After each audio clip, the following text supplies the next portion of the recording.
days of tether, plus regular terms and conditions of probation. And you'll be assessed for any type of abuse, be it alcohol, drugs, or gambling, if deemed necessary treatment, along with regular terms and conditions of probation. Does he accept that? Yes, ma'am. All right.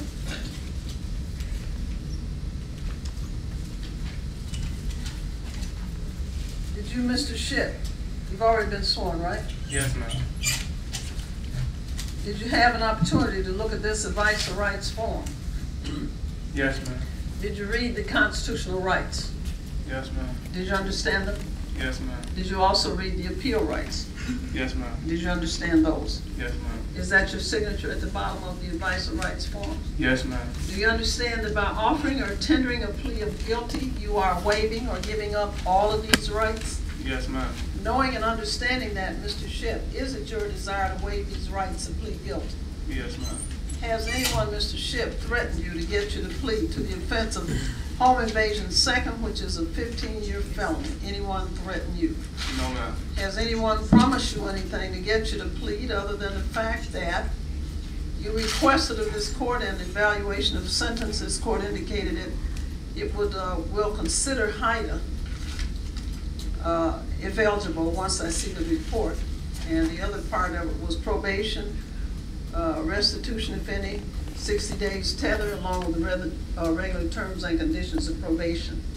Have there been any other promises or agreements made to get you to plead to this 15-year felony other than what's been stated? No, ma'am. All right, please listen to Mr. Mahalik. He'll ask you about the plea. Excuse me? Mr. Shipp, on 9/15/2009, were you at 12951 Burt Road, apartment 48, City of Detroit, County of Wayne?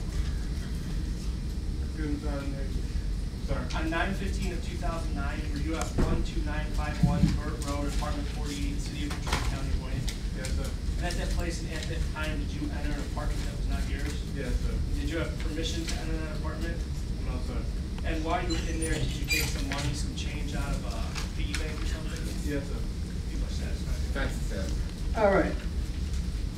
Judge, may I speak to bond? Yes, sir. Mr. Shipp has been incarcerated now for 40 days. 30. 30 days. Yes. Wednesday, you go back to school?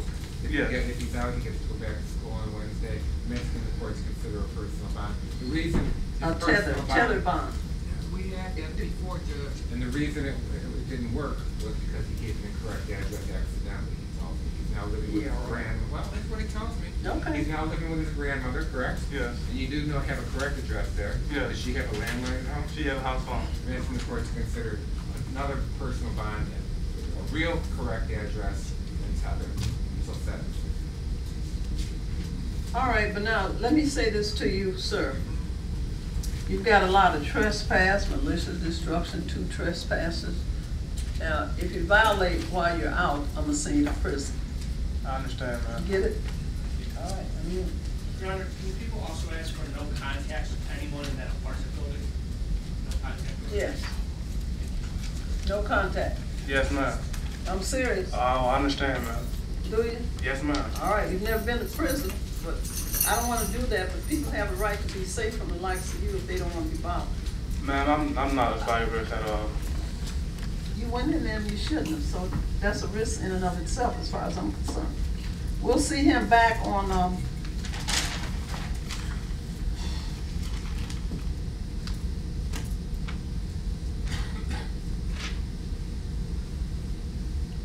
about,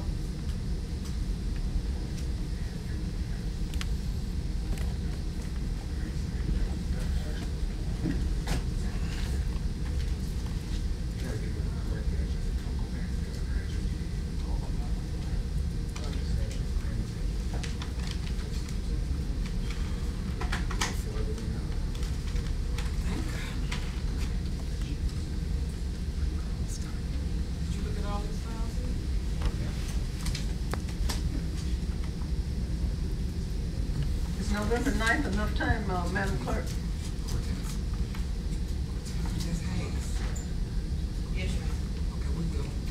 November 9th.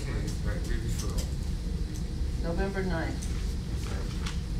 sentence. November 9th. That would be fine, thank you. Right.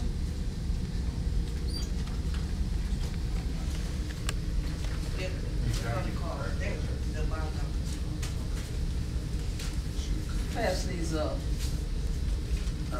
costs to counsel and prosecutor, Madam Clerk, when you get a chance. Did you get that receipt? Yes, sir. Ma'am, get the receipt. You can bring that copy. Probation.